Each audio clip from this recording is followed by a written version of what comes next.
All right, well, welcome back to another edition of Fantasy Al Dente, Thanksgiving edition, your fantasy recipe. Welcome everyone that's watching out there. Joined as always by Umar and Josh. Gentlemen, how are we doing on this fine Sunday morning? Great. Not looking forward to tomorrow after the long weekend, man. It's gonna be tough. Yeah, those that have a more traditional, 9 to 5 job, I guess. Yeah, you have that nice 4, sometimes even 5 day weekend, then got to go back.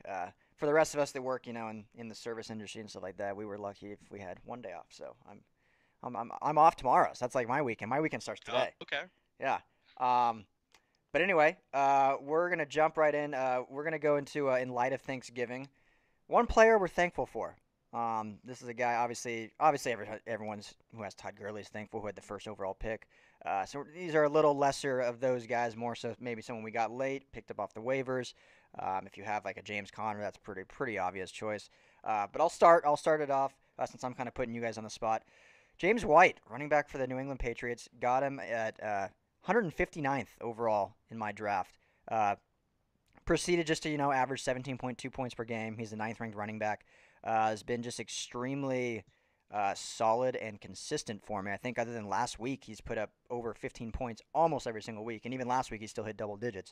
It was like 10, but when it's funny when someone hits 10 points and you're like very upset because of how good they've been doing in prior weeks. So James White, thankful for you. Hope you enjoyed your Turkey Day, and yeah, Amr, I'll go to you next. Yeah, so I actually got two players I'm thankful for. Jared Goff, I drafted him in the 12th round, and he's been one of the elite fantasy quarterbacks in the league so far. So definitely thankful to have him in my starting lineup. And also, I was able to pick up the Bears defense off the waiver wire. They're Mm. averaging 12 and a half points per week. So for me to get them off the waiver wire and, one pick that I'm regretting, the Saints defense when I drafted my roster. So that definitely was able to make up for it. So very thankful for the Bears defense. Yeah, it's funny you say that. I have a league that doesn't have a trade deadline, so you can trade all the way up until the playoffs. And Oh, the guy in first place in the league, has a pretty good team, but he's very weak at running back, and I'm stacked at running back. I've been trying real hard to trade a running back for the Bears defense, which I would never ever trade for a defense, but I've been trying. So anyway, But you know what's funny though is that the Saints defense is actually playing better now. So maybe you want to yeah, pick them up now. But right. yeah, early in the season I was very regretful for that pick. So yeah, thankful for the Bears defense. true, true. All right, Josh, go ahead. My guys, I'm thankful for Matt Ryan.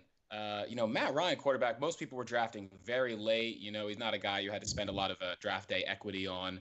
But I believed in Matt Ryan, and in one of my dynasty columns in the offseason, with the addition of Calvin Ridley, I wrote that I thought I could see Matt Ryan with the upside, similar to 2 years ago, 2016, finishing as a top three quarterback. And that's right where he is right now. Hmm. I mean, it's unfortunate that they've had the defensive injuries and their defense has just been playing terribly.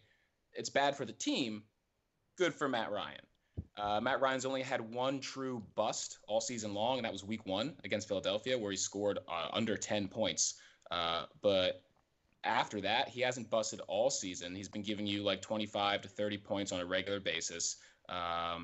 With the cheap value you got at him a quarterback, you probably got him in rounds 10 plus. So very thankful for Matt Ryan.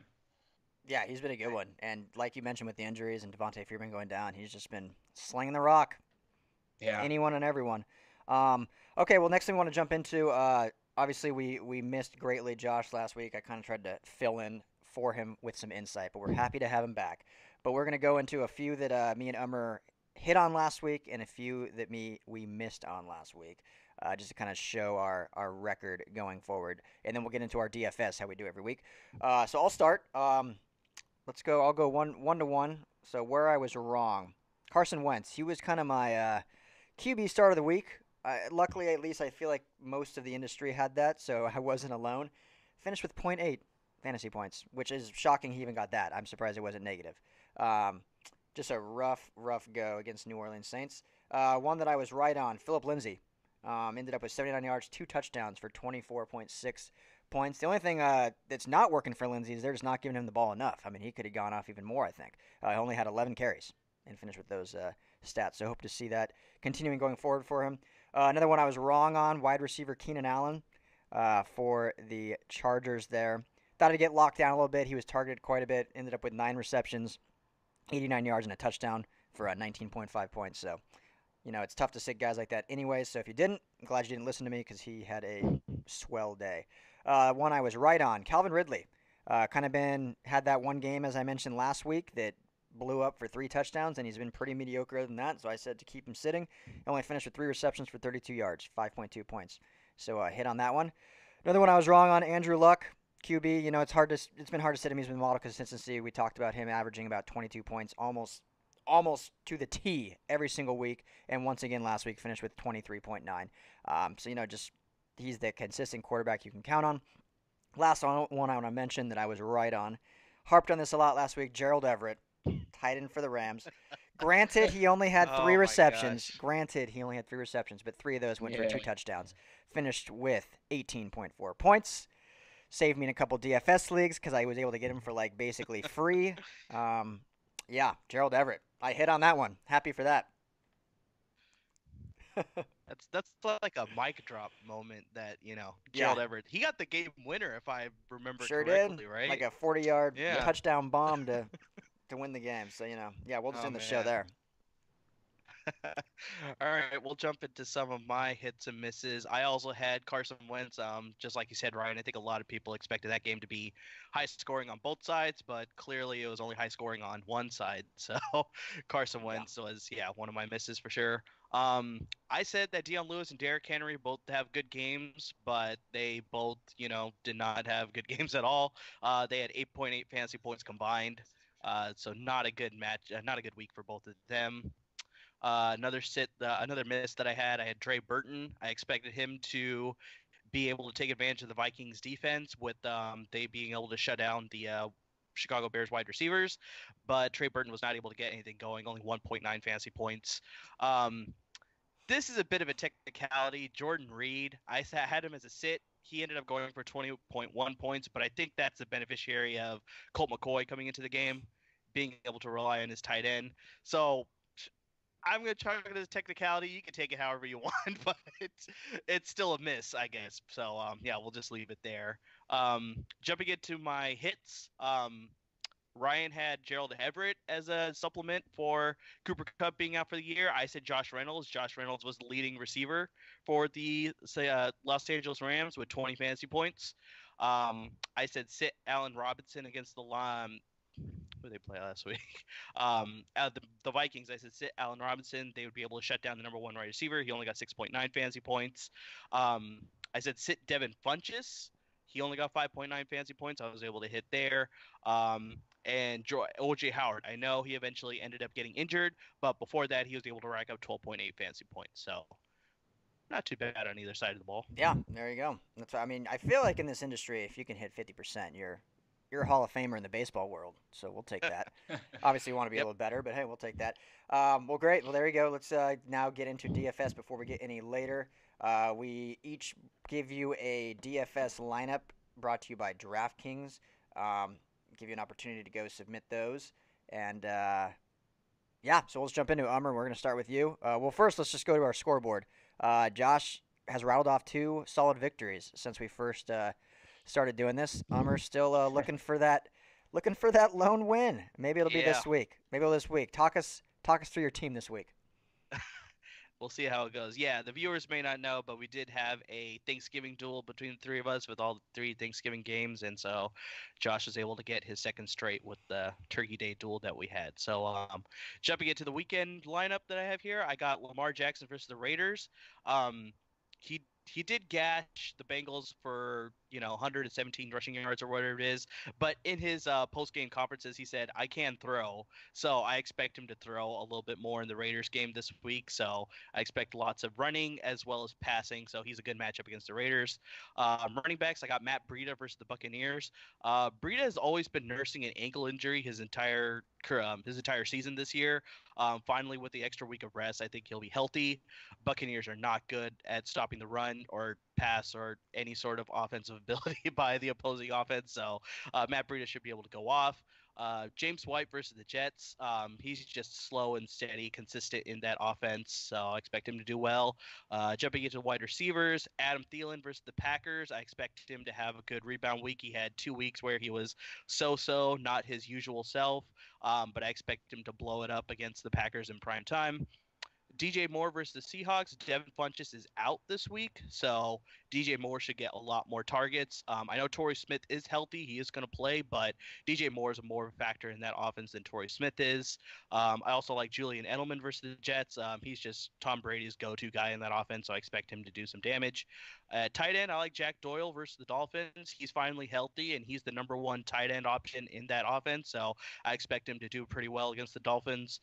In the flex position, I like Kiki Kuti versus the Titans. I expect him to get a home run ball, possibly even two. The Texans have been on fire right now, and Kiki Kuti has been one of the reasons why they've been playing so well. And then on my defense, I like the Patriots versus the Jets. It's a divisional matchup. Patriots have always been dominant in their division, anyways, and the Jets are starting Josh McCown.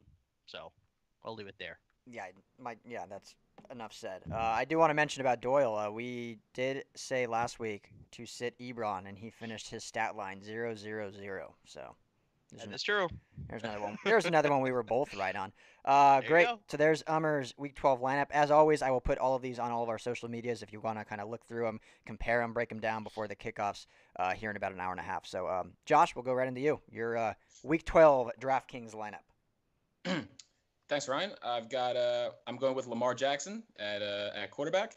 I just really think that he's one of my starts for this week as well. So if we want to get into that a little, I think that last week he had 119 yards rushing, he only had 150 yards passing, and no touchdowns. If you take away some of the rushing, because he said he's not going to rush as much, like I think Umar was talking about this a little. Even if you take some of those rushing yards away, bring him down to like 70 or 80. It's just still realistic for Lamar Jackson. Give him a few more passing yards. And then let's remember that they're playing Oakland. Mm-hmm. So he's going to get in the end zone once or twice, whether it's on the ground or through the air. So if he's got like 150 yards passing, maybe 80 or 90 yards rushing and 1 to 2 touchdowns, that's a top 10 quarterback. That could be a top 5 quarterback, like a sneaky play. I love Lamar Jackson. His price point's low. So plug him in, easy play.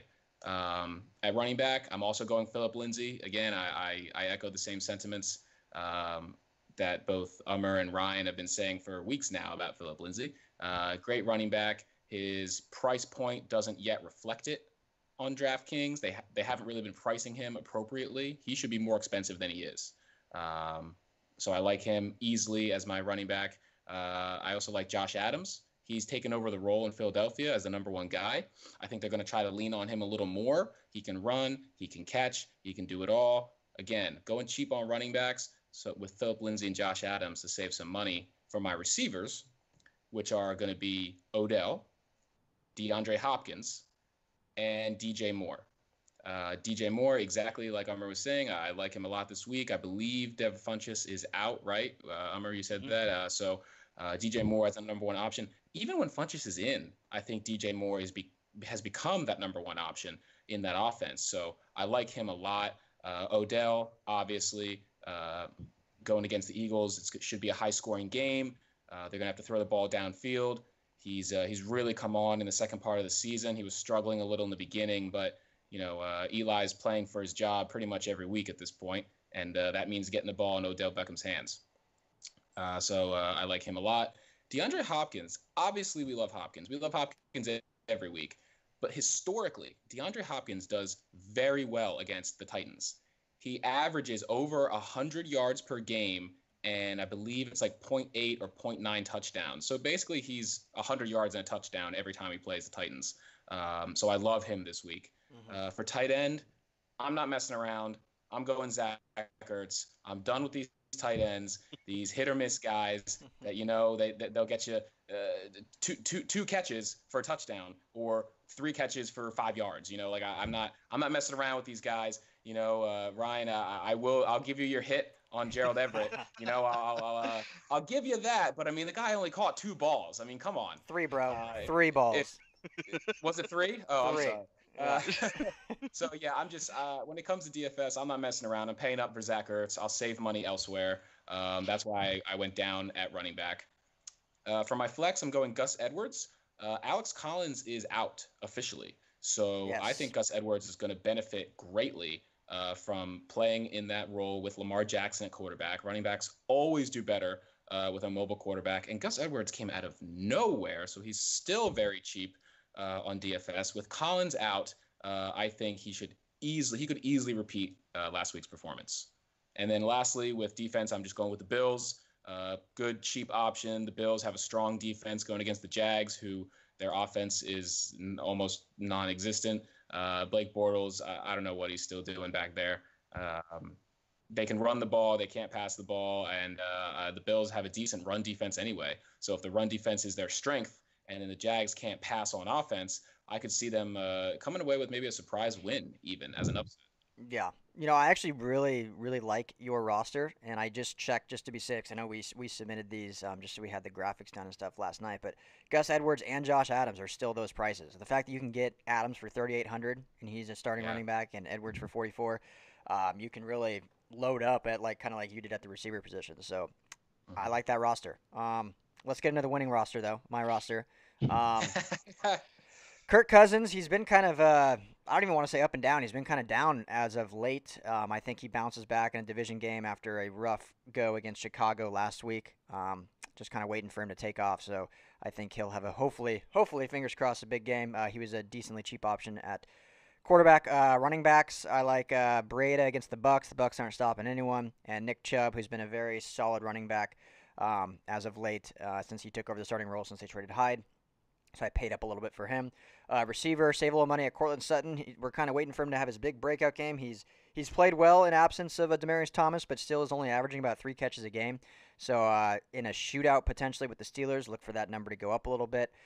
Jarvis Landry has been extremely unreliable, but after coming off the bye week, hopefully the little chemistry was increased there between him and Baker Mayfield. They're playing division rival Bengals, so I went with Landry there. Hopkins, Josh kind of broke it down for you. I don't need to get into too much. Love Hopkins. Just been a solid top 3 receiver all year. Vance McDonald at tight end. The Broncos for the last, as far as I can remember, maybe it's been a decade, can't cover tight ends. So whoever's playing them, go ahead and pick them up and throw them in your starting lineup. I would not be shocked if McDonald's finishes with 5 to 7 receptions there, potentially a touchdown. T.Y. Hilton, my flex, he has been a monster lately. Killed it last week. Still was viably somewhat cheap at 6,500 there, so figured I would had the money left over for my flex spot, so I'd spend it on him. And defense, Baltimore against the Raiders. We kind of talk about it all the time. You pick your defense based on who they're playing on offense, and that Raiders offense, is not great. So there you have it, the winning lineup. Only one really big name there, so we'll see how it pans out. Yeah. All right, well there you have our DFS lineups brought to you by DraftKings. Like I said, I'll get those up on all the social platforms, so you have about an hour to kind of break those down, mix and match, choose which one you want to go for. If you choose one, let us know. It'd be fun for us to see who chooses who, and if you're able to win some cash over there over at DraftKings. So, yeah, Josh saying me. We'll see about that. Great. Well, let's get into some starts and sits then. How we kind of do the show, we break down each position, try to go through it quickly, and then we end the show with some live Q&As and give you our options to stream there. So, Josh, we'll start with you. Looking at the quarterback position this week, obviously we already had 6 teams play on Thursday. So a little lesser pool going today. We only have 2 teams on bye, so it kind of equals out a little bit there. But who are some hot starts you got at the QB position still have to play this morning and this afternoon? Well, I'll go through these a little quicker today. As I said, I like Lamar Jackson a lot. He's probably my quarterback, quote unquote, start of the week. I think he's just got the great matchup with his rushing, his passing ability. I don't necessarily like any specific receivers on the Ravens. I don't know who it will be that catches these passes. I don't expect big numbers through the air. I expect maybe around 200 yards passing. But again, it's Oakland, so he's going to score. We don't know how he's going to score. I like him better in 4-point per passing touchdown leagues because he'll get the benefit of all the rushing and possibly running in a touchdown. I think that's more likely than throwing one, but I think he gets one or two regardless. Love the matchup, love the play. He's a sneaky top 10 quarterback for me this week. My other quarterback starts this week are Jameis. Jameis coming back. He's averaging Starter 20. again. Yeah, yeah. He's averaging 23 fantasy points per 4 quarters played. Now, you have to say per 4 quarters played because he hasn't really been playing 4 consecutive quarters all that often. He's been being put in the lineup and pulled out of the lineup and in the lineup and out of the lineup. But over the span of the season, he's averaging 23 fantasy points per 4 quarters. He's got a great matchup with San Francisco. Sorry, Emmer. But he should. I think he should be able to put up some numbers through the air. Neither team has a great defense, so I see them throwing the ball an awful lot. The last quarterback I really like this week is Baker Mayfield. He's coming off his first 3 touchdown performance of his rookie year. I think he's on a roll. I think they have another great matchup with who are they playing again? They're playing Cincinnati, Yep. I think. Yep. I think that's a really good matchup for quarterbacks. I think he's trying finally to get on the same page with Jarvis Landry. I think the two of them are going to start to connect a little more. Love Nick Chubb this week. Love the whole Cleveland offense. So start Baker Mayfield. Yeah, we saw the Bengals improve a little bit after they fired their D coordinator, but that's still a defense that is not strong. So I like all the Browns, which is strange to say, but yes, I agree with you there. Amr, your hot starts at the quarterback position. Um, I echo the same sentiments that Josh has with Lamar Jackson. I think he's going to have a really good game and prove that he won the Heisman for a reason. So he'll do it against the Raiders for sure. I like Andrew Luck versus the Dolphins. I mean, he's just having such a great career year after having the shoulder problems. He's proven everybody wrong. It's the fact that he's still just the same guy that he was before the shoulder problem. So he should do some damage against the Dolphins. I like Andy Dalton versus the Browns. He has a 10-3 touchdown to interception ratio at home and 10-7 on the road. Key point there, he's playing at home today, so he should do some damage against the Browns. And I also like Russell Wilson versus the Panthers. After the bye week, Russell Wilson has been averaging 21.93 fantasy points per game. Before the bye week, it's only been 16.75. So he's definitely improved. He's putting the team on his back. If they're going to make the playoffs, it's all going to be on Russell Wilson's shoulders. Yes, and that's been making me very happy as a starter of Russ and watching him struggle early on. You guys are high on Lamar Jackson. Are you higher on him as an actual NFL quarterback or in just the fantasy realm? Josh, we'll ask you. For right now, it's the fantasy realm. Although I think he can eventually develop into that NFL quarterback. I think he can help the Ravens keep winning because their defense is good enough that he can be a successful NFL quarterback. But I like him more for fantasy right now. Yeah. The way I vision him is that because there's no tape on him, he's only played 2 games. These short, these temporary starts that he has right now, that's where the value is. As far as a long-term option, that's a wait-and-see sort of thing. We have to see if he could develop the passing ability because he's saying that he could throw, but let's see what happens in the game today. I think he can, but he may go in the realm of like a Colin Kaepernick where he's just going to be looking to run more often than throw. So that's the long-term aspect. But, yeah, short-term, yeah, I think he'll just be dynamic in these short temporary starts. So, yeah, fantasy purposes, yes.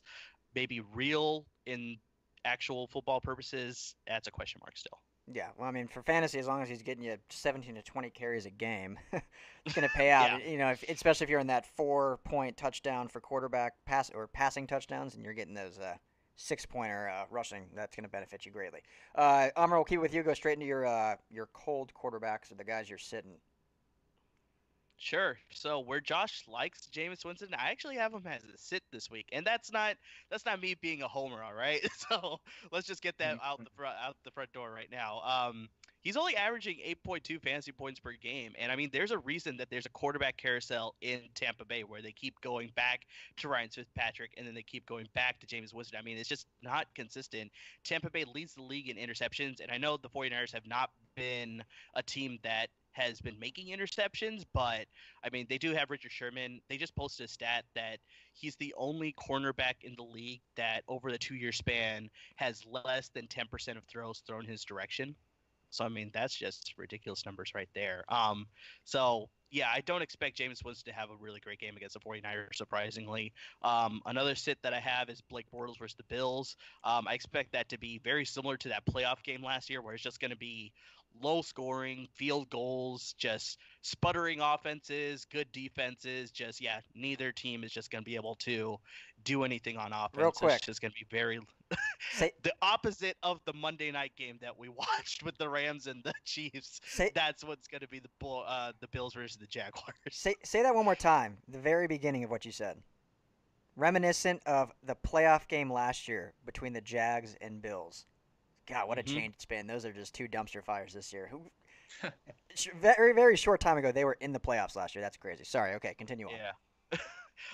The only other set that I have is Josh Rosen versus the Chargers. I like his long-term prospects for Josh Rosen, but I think he got the benefit of playing the Raiders last week. That's why he did so well. But against the Chargers, they have a better defense. Joey Bosa is finally back, so I don't expect him to have such a good week this week.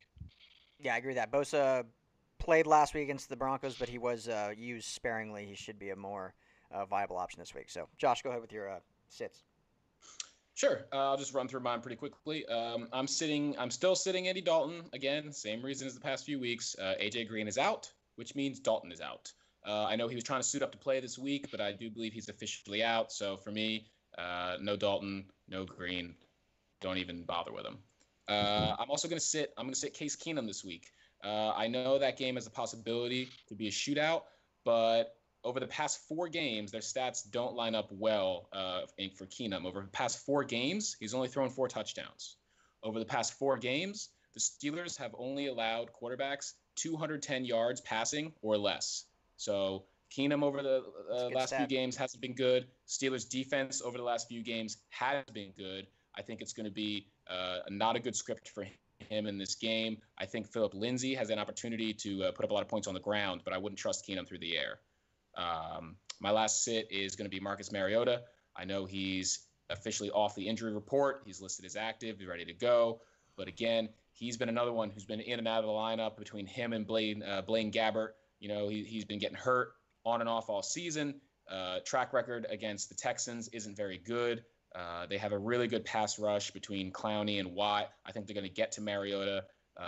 He's either going to take some sacks or he's going to make some bad decisions throwing the ball. So I'm not ready to start Mariota just yet. Yeah, I think that's we got to wait to see what we saw early in the year when he was having those hand issues, and it took a while for him to get going again, and then finally did, and then got hurt again. So speedy recovery Right. for him, but yeah, definitely keep him on your sits. Well, let's jump into running backs. Then Josh, will stay with you. Some guys that aren't the main names that you're liking this week. Sure.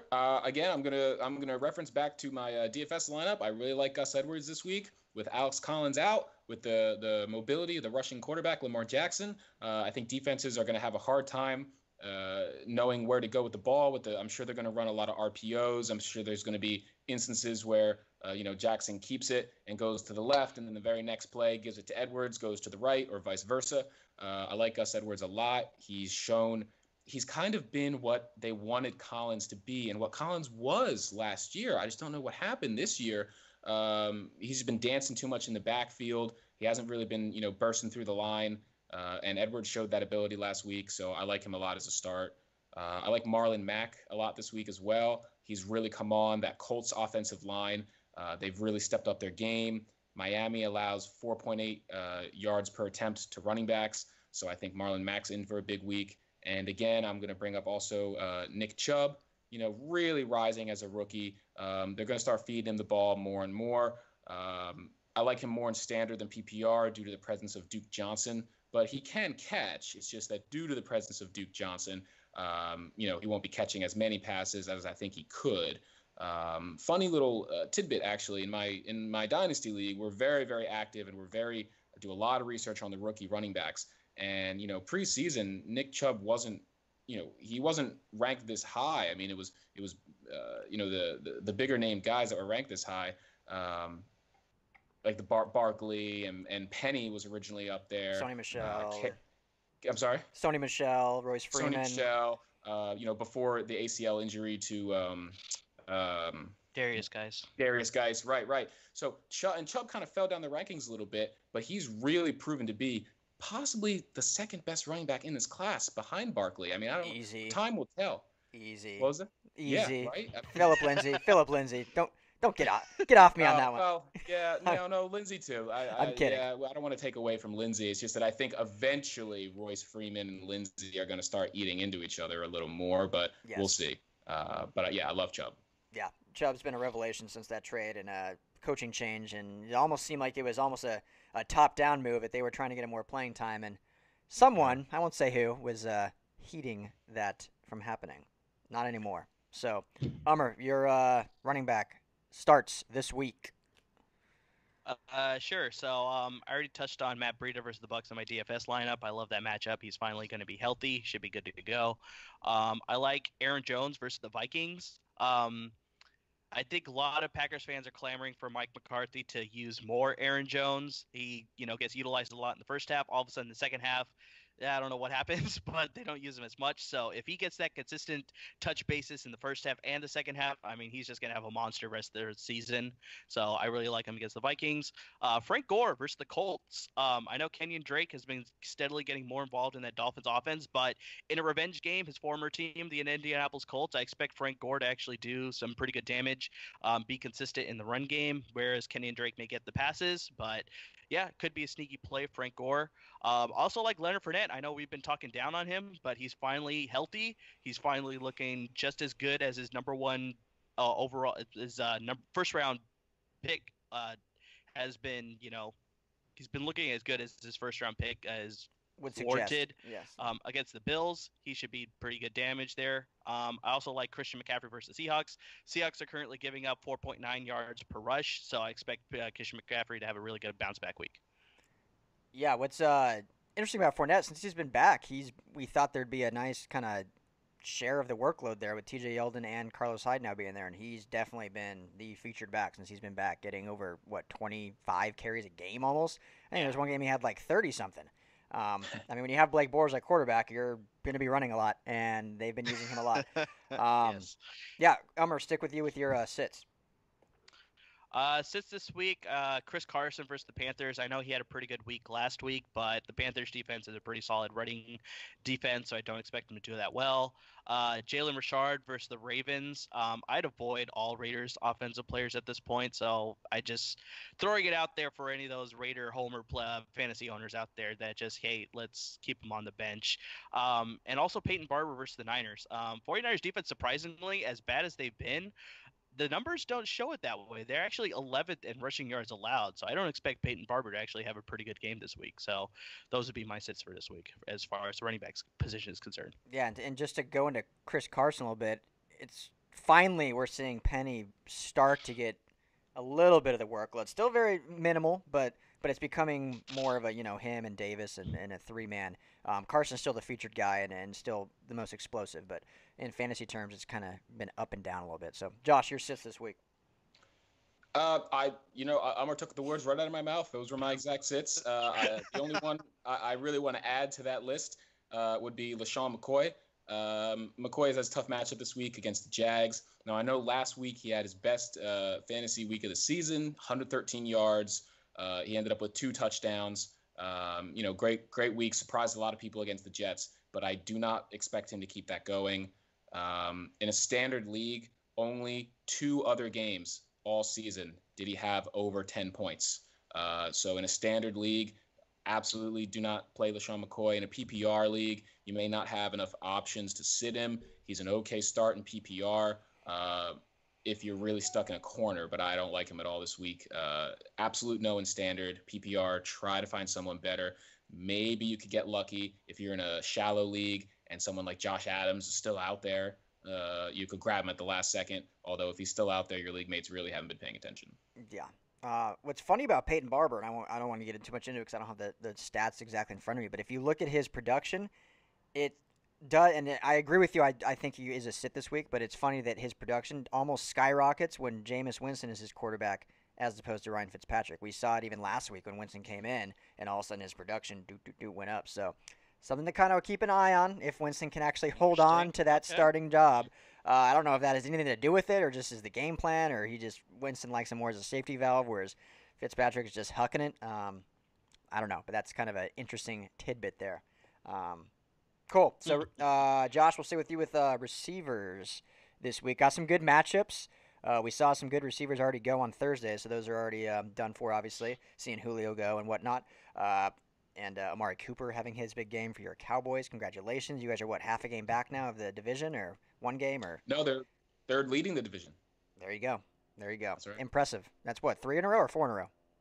3 in a row. Yeah, they were 3-5, and now we're 6-5. Routed off 3 in a row. I mean, that I still am not completely sold on giving up the first round pick, but it's starting more and more to look like here's the talent that everyone said Cooper had all along. Mm-hmm. He's starting to play like he played 4 years ago rather, and he's still a young guy, only 24 years old. Yeah. So I mean, maybe, just maybe, it was.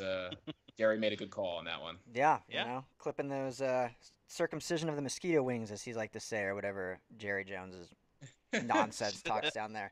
Jerryisms, yeah. Yeah, Jerryisms. There you go. Crazy Jerry was that Thanksgiving skit by. Yeah. Anyway, Josh, go ahead with your other starts this week. Sure. Again, not to keep going back to the well here, but similar to my DFS lineup, I really like DJ Moore this week.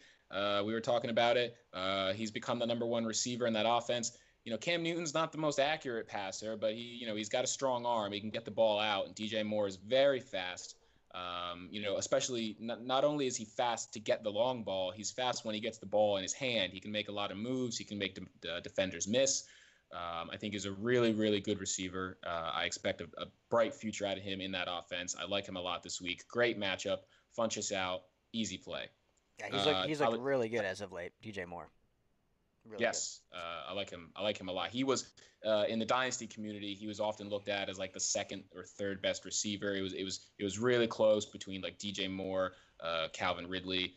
It was more like Calvin Ridley's ready to plug and play week one, Mm-hmm. whereas DJ Moore needed a little more time. Yeah. But it looks like the time is now. He's come on strong. Yeah. Yeah. Tyler Boyd, I like him again. No AJ Green means he's going to be the number one option in that offense. I don't expect the offense to put up huge numbers, but if it does put up some numbers, it's just a pretty easy formula. If Green is out, play Boyd with more confidence. He's had a great year. He doesn't have the ability to get the same separation as Green, so I don't expect him to have the same level of success as the number one option. But, when they're in a pinch, they're not going to be able to run the ball all game long, despite what Joe Mixon wants. What did he come out and say this week, Mixon? He came out and said he's tired of playing not to lose, I believe, or something along those lines. He made a statement that he's like, he's tired of playing to not lose. He wants to play to win, or something along those lines. So he's clearly frustrated. Yeah. I think that whole team is probably very frustrated. Well, they started off so they were like 6-3 or something, or not 6-3, but they started off leading the division and looking pretty good, and now they've dropped like 4 straight or something like that. So. Yeah, with Hugh Jackson out of Cleveland, Marvin Lewis, doesn't really have anyone else to hide behind as the worst head coach in football. Oh, and then he decided to bring him into his locker room. So. Yeah, well. There's a clear case of coaching decision there. Yeah. I like Boyd a lot this week. Those are my two big receivers to play. The other guy is I really like Jarvis Landry. As I said, great matchup for Baker Mayfield against the Cincinnati defense. Landry didn't have the best week last week against Atlanta. We expected a little bit more against Atlanta's weak defense. So I think that's kind of a fluke, though. In PPR leagues, he's only had 2 weeks all year that he didn't give you double-digit points. Unfortunately, one of them was last week. So some people might still be a little bit down on him, but trust him. He's still a good receiver. Play him. He should have a good week this week. I think he bounces back to the tune of maybe like 5-6 catches for 70 to 90 yards. He could get lucky and fall in the end zone. But even if he doesn't, that's 14, 15 points. You'll take that. Yeah, I'm waiting for Landry to have his Miami-type days of 10 to 15 catches a game. Just let him eat. Doesn't even need a touchdown. Just give him 10 to 15 catches for 100 yards, and we'll call it a day. Yeah, he's only had one. He's had one game this year where he had 10 catches. He's had one with 10, 2 with 8, and one with 7. Everything else was 6 or less. So not quite the Miami days yet. Yeah, we'll get there. Baker's still young. We'll get there. Your wide receiver starts. I won't spend too much time on my starts. Josh covered a lot of mine. The only interesting one I'm going to say is a lottery ticket play. Michael Crabtree versus the Raiders. Once again, this is a revenge game, so maybe Michael Crabtree amps it up in this game. Playing with Lamar Jackson, we already talked about that possibly he's going to throw in this game more than run. So Michael Crabtree could be the beneficiary of that. But yeah, like I said, it is a bit of a lottery ticket play. I don't know which of the receivers are going to benefit from his passing, whether it's going to be John Brown, Crabtree. I know Willie Snead was actually the high reception leader last week when they played the Bengals, so I'm really not sure. But like I said, since they're playing the Raiders, I expect possibly that, Crabtree may say, hey, let's feed me the ball a little bit more this week. I want to show him up, things along those lines. So that's why I'm saying that it is a lottery ticket play, but I kind of like his chances to do well this week. Yeah, buy that Mega Millions. What do we always say though? Besides a running game, what's a rookie quarterback's best friend? Get viable tight end. So maybe tight ends are in play there in Baltimore. You have like 20 It's to true. choose from. So It's very uh, true. It's very true. So yeah. Anyway, go continue on.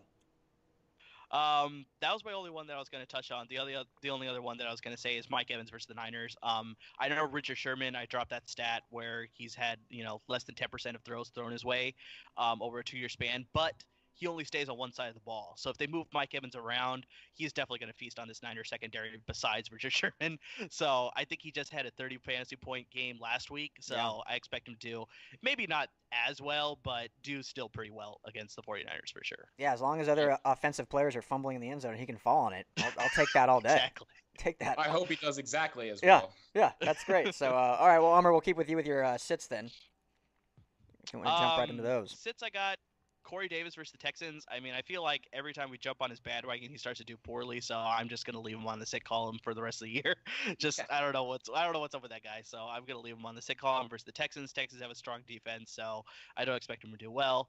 On the other side of the ball, I don't like Demaryius Thomas either.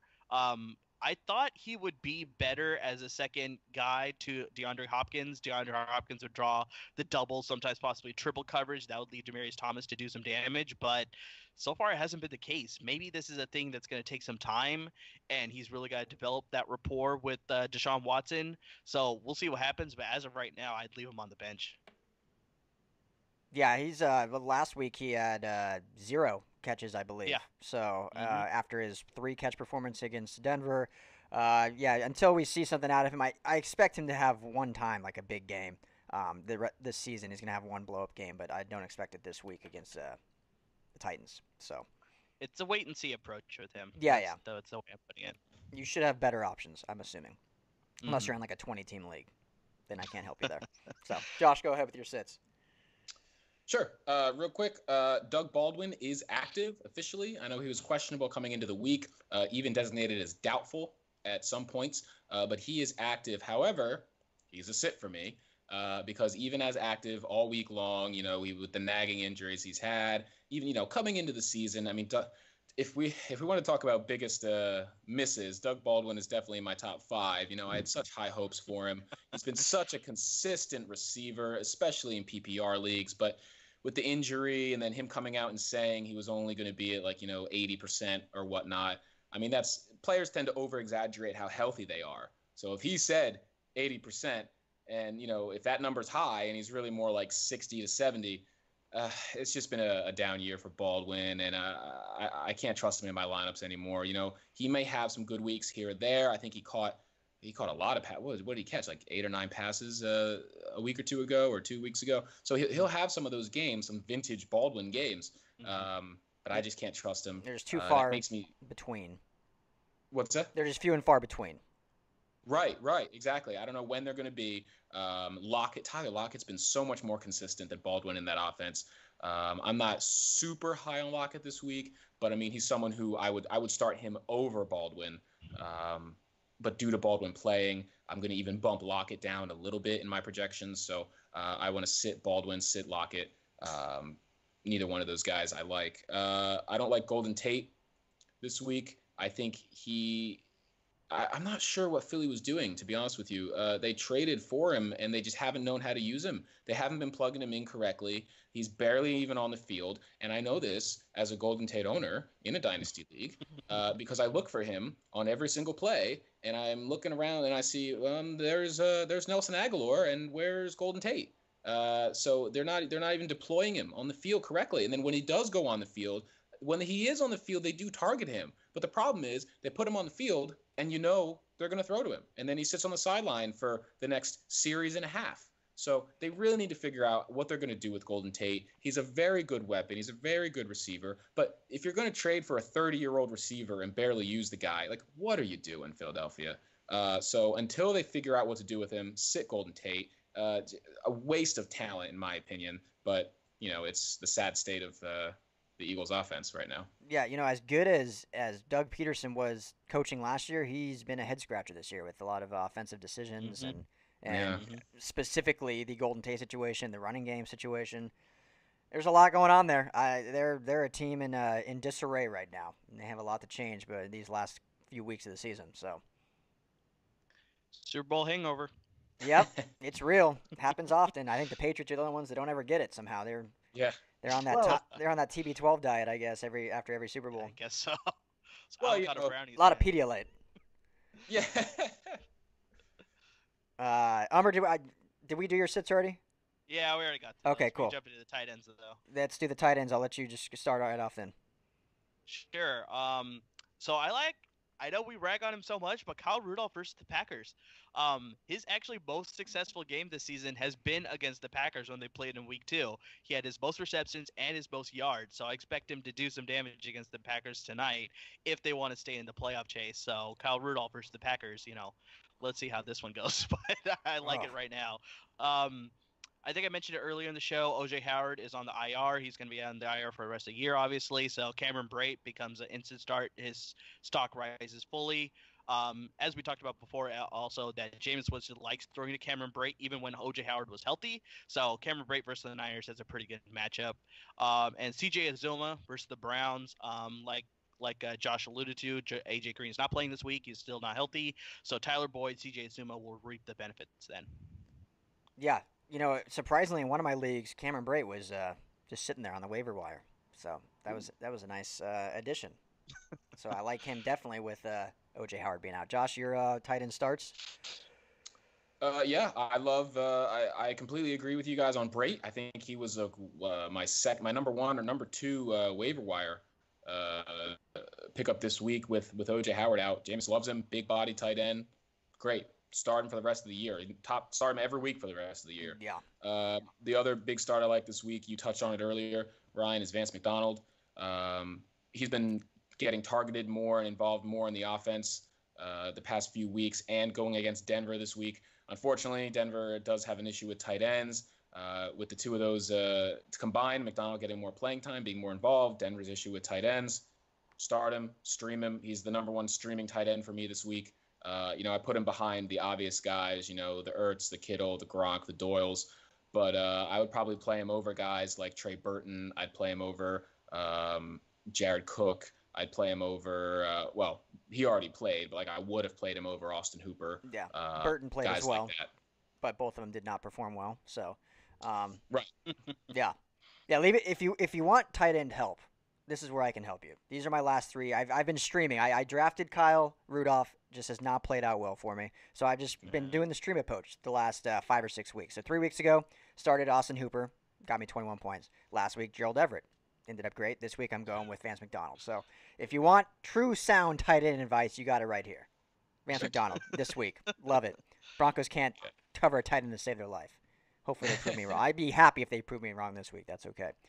Josh, we'll sit with you with some tight end sits. Unless you had another start, I kind of cut you off, but No, that's fine. No, I like the tight ends. Like I said in the DFS issue, I mean, tight ends are kind of a wasteland, to be honest with you.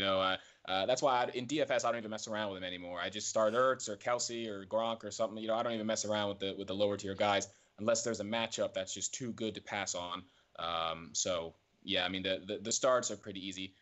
The sits, I'm gonna sit this week. Jimmy Graham, he is expected to play, but he's got a broken thumb.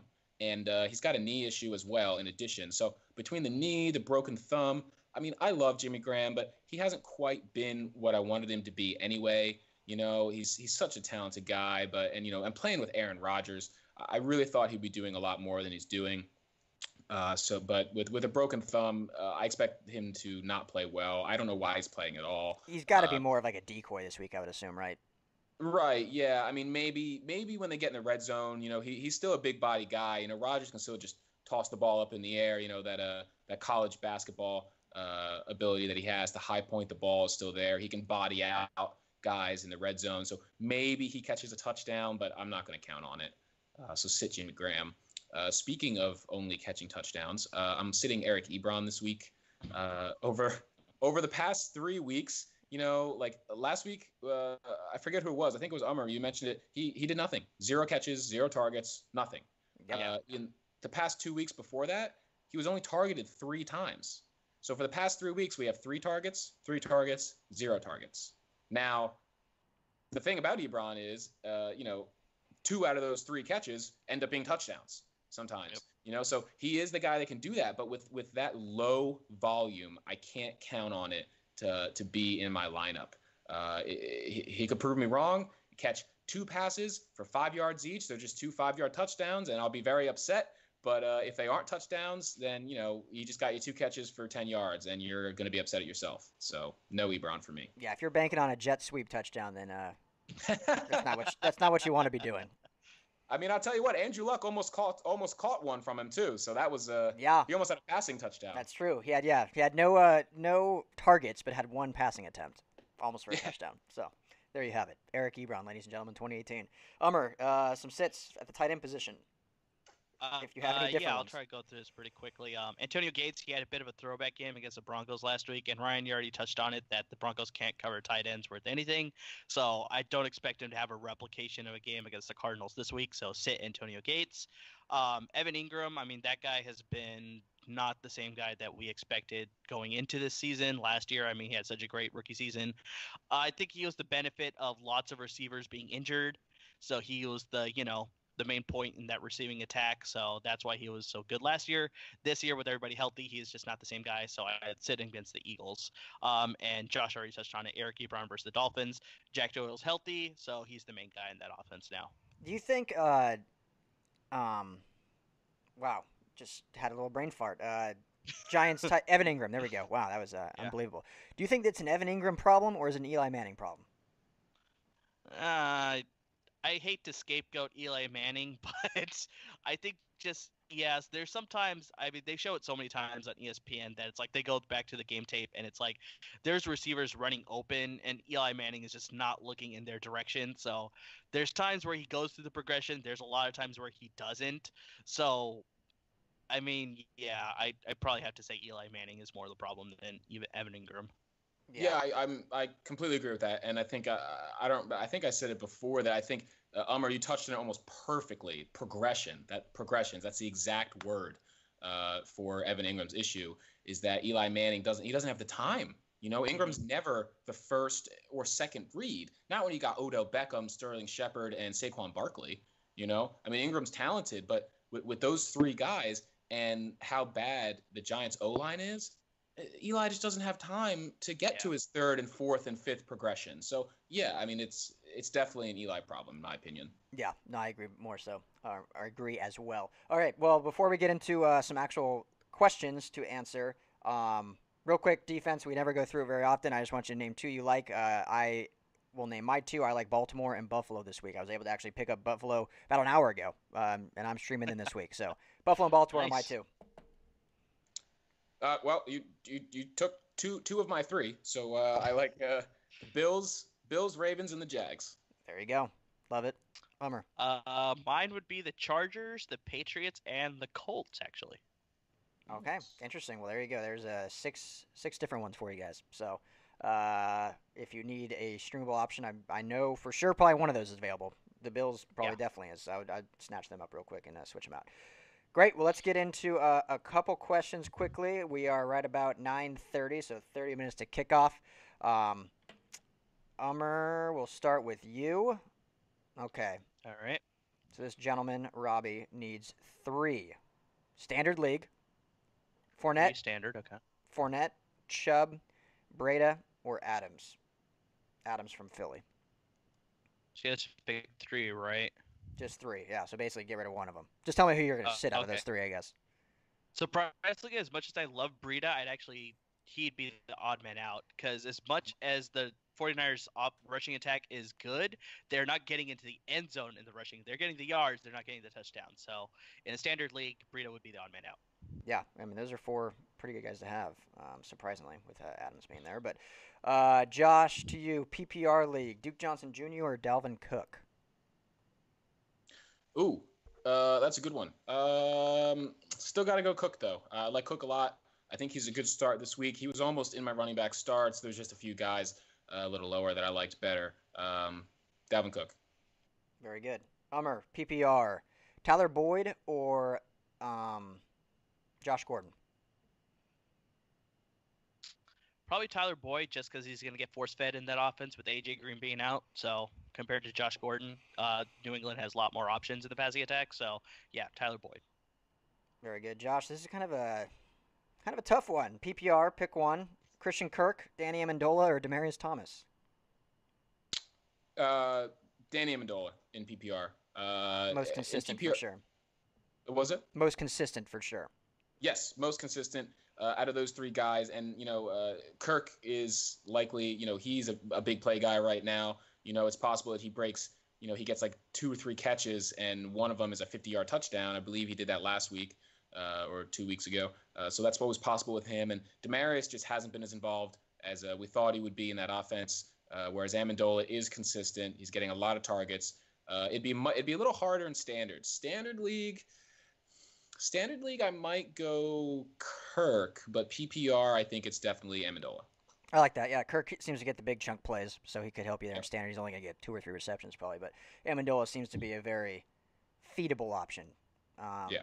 Not dependent on touchdowns to get you double digits. Um, okay, this guy must be in about a 25-man league. Oh Uh, gosh. need two, standard Okay. format. Okay. Djax, Chris Godwin, Willie Snead, Dontrell Inman, or K Oh. Bourne. I'm sorry. What was the last one? K Bourne. Oh, Kendrick Bourne of the Niners. Okay. Yes, sir. Yeah, Jason Bourne. yeah, Jason Bourne. That's right. That's how In a elusive he is. standard league. Okay. Surprisingly, I actually like Kent. You had to pick two, right? Pick two. Yep. I'd probably go with Godwin, excuse me, and surprisingly Kendrick Bourne. With Nick Mullins playing and Pierre Garçon out, Kendrick Bourne has been the beneficiary of that. So he's been stepping up, and he's been on the receiving end of a couple of Nick Mullins touchdowns, anyways. So in a standard league, Kendrick Bourne's actually not a bad play. Yeah, and I kind of foresee the Tampa Bay offense leaving Djax on Sherman and kind of moving Evans around to avoid Sherman, and that just basically Exactly. shuts down Djax completely. Josh, because I know he's your favorite player here, standard league, MVS or Cortland Sutton? Ooh, that's a tough one. Yeah, MVS or Cortland Sutton. Man, I think Sutton has a very bright future. I really do. I think he can eventually step up and be that number one receiver. But we've seen it more from MVS so far. I know he hasn't been as involved in the past week or two, but I don't. Let me take a look. I don't know if Randall Cobb's going to play. I know he's questionable. I think he's out there warming up, or they saw him on the field. So here's the thing, I would monitor that. If Cobb is out, MVS. If Cobb plays, oh boy, that's a closer one. I'm probably going to go MVS either way, but I wouldn't blame you for going Sutton if Cobb plays, because that game could turn into a shootout with Pittsburgh. It could. But as I said earlier, Keenum only 4 touchdowns over the past 4 weeks. Steelers haven't allowed more than 210 yards passing. So if he's going to be capped maybe around that 210-yard mark and only around 1 touchdown we expect max, yeah, I can't play Sutton in that situation. Yeah, you may not blame them, but they will blame you for who you say to Yeah, sit. well. Rightfully so. We'll get a few more here. Sure. Start 2, standard league, Tyler Boyd, Okay. Jarvis Landry, or Aaron Eckler? Austin Eckler, right? Yeah, excuse me, Austin Eckler. Unless there's Aaron Eckler that I don't know about. No, I was thinking Aaron Eckhart, the Hollywood star who played Oh, there you go. in Okay. The Dark Knight. Okay. Yeah, excuse me. Melvin Gordon actually is questionable coming into this game, so Austin Eckler is actually not a bad play, compared to what were the other two options actually? Tyler Boyd or Jarvis Landry? Yeah, Jarvis Landry is more a receptions guy, and getting into the end zone has been the other guy. So Antonio Callaway, Rashard Higgins, David Njoku, but Jarvis Landry hasn't found the end zone quite as often. So yeah, I actually like Austin Eckler. Okay, so you're picking two. Are you picking Eckler and Boyd? Yeah, Boyd I think is de facto because, like I said, he'll get force fed the ball, so he'll definitely find the end zone I think once. And yeah, the other one would be Eckler. Gotcha. If we're picking Aaron Eckhart, I like the movie No Reservations with Catherine Zeta-Jones. That's a good one. Good. Sleeper pick, I like it. Yeah, there you go. Josh, Standard League, a quarterback question for you. I'll rattle you two quarterback questions quick. Sure. This one, Wilson, Brady, or Dalton? I think that's a pretty easy pick. Yeah, Wilson, Brady, or Dalton. Probably going to go Wilson. Wilson, great. And Brady or Eli? A little bit tougher. Who? Brady or Eli? Which is weird to say, but Brady has not been good fantasy-wise this year. No, he hasn't. But I mean, unless they're playing head to head, I'm going to take Brady every time. Yeah, I agree with you there.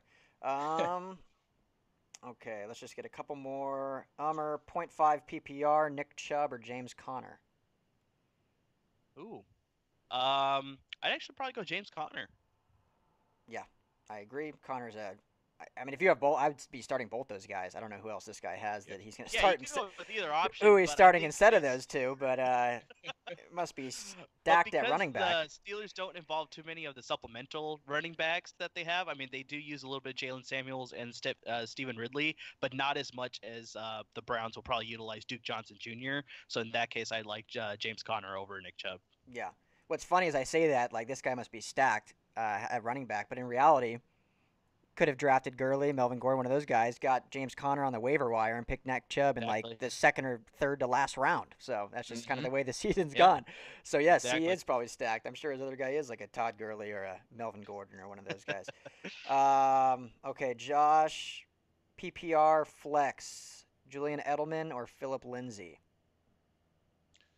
Ooh, that's a good one. Wow, I like both those guys this week. Tough one. So I was watching NFL Network earlier, and there's a lot of snow on the field. Now I'm sure they're gonna get it all out of there, but it should still be really cold in Denver. Man, I'll tell you what though. Even with that being said, I'm probably gonna go Lindsey. I mean, if you have to decide between these two, then your receivers must be very good, because if Edelman isn't good enough to crack your top two or top three receivers, then you're probably sitting pretty nice. And if vice versa, if Lindsey isn't able to top your top two running backs, I think you're sitting pretty good too. Yes, absolutely. I'd probably take Lindsey. I would go Lindsey as well. Like you said, the weather. Lindsey's grown up in Colorado his whole life. Played at Boulder last year, so he's played in a lot of snow games. So I don't think that will be too much of a factor. If anything, it benefits him because he'll be running the ball more. Right. All right, it's 9:36. Let's go to 9:40. So let's just 4 minutes more of this. We'll run through, and then that gives everyone 20 minutes. I'm going to get those, like I mentioned, those DFS lineups up, so everyone can view those if they need to. All right, our standard league pick 3. I keep giving you all these picks. So you got to really pay attention. I'm making sure you're listening to me. You're not sick of my voice yet. No, it's all good. It's all good. All right, pick 3. CMC, so McCaffrey, Marlon Mack, Breda, or Chubb. So just pick one that's not going to make it. Once again, I think it's going to be Matt Breida. Once again, just like I said, Niners get the yards, but they don't get into the rushing end zone too much. They usually start to pass then. So, yeah, Breida would be the odd man out. Very good. Josh, another pick 3, PPR full point. So needs 3 running backs. So pick the odd man out, I guess, would be easier. James Conner, Joe Mixon, Philip Lindsay, Sony Michel, TJ Yeldon.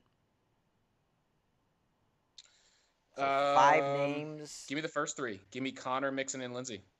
There you go. Yeah. Yeldon's seen dramatic drop off since Fournette's been back, and Sony Michel's still coming off an injury. So we kind of want to see what he'll be at coming back to full strength. Okay, let's see here. A couple more. Defense question. You want a defensive question? Let's do it. Patriots Let's do it. D or Texans D? I actually like the Patriots defense against the Jets. In 2 games against the Jets last year, they averaged 9 fantasy points per game. So, like I said, Josh McCown is playing this week again. So, yeah, I expect the Patriots defense to do pretty well. Yeah, Or more or less, Josh McCown will do poorly, which will lead to the Patriots defense doing well. yeah. If it's a divisional game, you just take all Patriots and whether including the defense. No, there's never even close. It's like the one division where I think every year we talk about. It's a division game. Anything can happen. Anyone can beat anyone, except in the AFC East. If it's a division game in That's there, the just one. Yeah, take the that's the one Patriots. If division. it's if the over unders, I mean, if the spreads, plus like 15 and a half, you're still taking the Patriots. Um, Yeah. The only time I would count against that is I have a buddy who's a Dolphins fan, and this is like back in the day, so like 10 years ago. Whenever the Dolphins wore those orange uniforms, I don't know if you remember, yeah, oh yeah, uh, they surprisingly always beat the Patriots when they wore those orange uniforms. But they don't have the orange uniforms anymore, so yeah, you can't rely on the Dolphins or anybody in the AFC East against the Patriots now. no, yeah, and that's back when they had like what's his name, the great pass rusher that they had down there, Jason Taylor. Jason Taylor. I kept wanting to say Jason Yeah, Williams, but yeah. yeah, Jason Taylor. Okay, we got time for like two more, so I'll go one for each of you. Josh, Yes, sir. I don't like that question. Okay, here's a good one. PPR: Aaron Jones or Marlon Mack? Wow, that is a good one. Yeah, Oh boy. Well, let's see. Marlon Mack gets Miami, who's allowing 4.8 yards per carry. Aaron Jones gets the Vikings, who have been pretty good against the run. Um, yeah, you know what? I mean, Aaron Jones has really come on. He's so talented. I think he's yeah, a very good running back. But this particular week, I think they're going to have to air the ball out. Although he's been, man, I'll tell you what, he's been catching passes. I mean, last week he caught 2 touchdowns, right? yeah, Uh, for um, sure one. hmm. Man, this is tough. I wanted to go Mac initially when you said it, but I think I'm talking myself into Aaron Jones here. Do it. I Talk think I'm going to yourself go into Aaron it. Jones. Yeah. The only thing that is going to stop Aaron Jones is Mike McCarthy. So we'll see. Yeah. I think I feel like every year, the old NFL heads, the old school guys always kind of talk down on fantasy and how it's not real, it's not real life, bad for the game, which I agree. But a lot of these coaches, I feel like overcoach. Like if you found a formula that's working, i.e. Yeah. Aaron Jones, why are you not just using him more? I.e. Philip Lindsay, use him more. I mean, it's not absurd for us fantasy people to, we're looking at our teams wanting points, but in reality, if they're getting points, that means they're probably doing pretty well for their team. So probably Mm-hmm. utilize that a little more in your game plan. And instead of being up, a couple weeks ago when they played Seattle and they were up the entire game and they rushed the ball like 13 times, don't understand that. So I think that's why his coaching job's in jeopardy there. So okay, last one. Sorry for my little soapbox there. We'll end with a quarterback question. We're going to keep it in Green Bay as well. Aaron Rodgers or Big Ben Roethlisberger against my Broncos. Those are two good Oh, quarterbacks to have. That's a good problem to have. that is a good problem to have. Um, in prime time, in a divisional matchup to stay alive in the playoff hunt, I like Aaron Rodgers versus the Vikings. Yep, I agree with you there. No, I'm just going to go with my Broncos. I'm going to shut Ben down. We're just going to go with that. Probably not, but There you go. yeah, There you go. that's what we'll end with. Well, guys, another great week of Fantasy Al Dente. Appreciate you as always. Thank you everyone for tuning in. Had a good listener rate this week. It was nice. Got some good um, questions in there, and yeah. Anything else before we sign off? No, I'm happy. Good, No, good show. Thanks, good. guys. Yeah. Yep. So same time next week. We got what? One more week till playoffs start. Fantasy Yeah. speaking, of course. Some leagues, yeah. Yeah. I feel like Crunch time. most leagues are one more week. How are you guys sitting right now? I'm okay in my 2 dynasty leagues, which I care most about. I'm 8-3 and 6-5, so I need a little work in the one, Okay. but the other one's pretty good. Yeah. There you go. In my 3 leagues, if the season ended today, I'd be in the playoffs in all three. But Oh, Nice. but in all three, I am on the border. So if I lose this week, I'll be out of the playoffs in all three. So it's a very important week for me, to say the least. Yes, Josh or Ummer, what about you? In one league, I thought I was dead man walking, but I've rattled off 3 straight wins, and Oh, so the I'm Cowboys over possibly going to there. make the playoffs. Yeah, so I'm possibly going to make the playoffs there. And in another league, I have a pretty stacked roster. It's a 10-man league, so I'm pretty confident making the playoffs in that league. So Very good. Very good. Well, yeah, keep it up. We'll be back here same time next week before we get into the playoffs, which will be first time doing playoff shows. That'll be kind of fun in a couple weeks here. yeah, Um, yeah. like I mentioned, everyone, if you're still listening, those DFS lineups will be up on all the socials. So take a look at those if you want to, last minute set your lineup 15 minutes before kickoff here. So, gentlemen, thanks as always. Enjoy your Sunday. Good luck, and we'll talk to you next week. Thanks, guys. Thanks. Take it easy.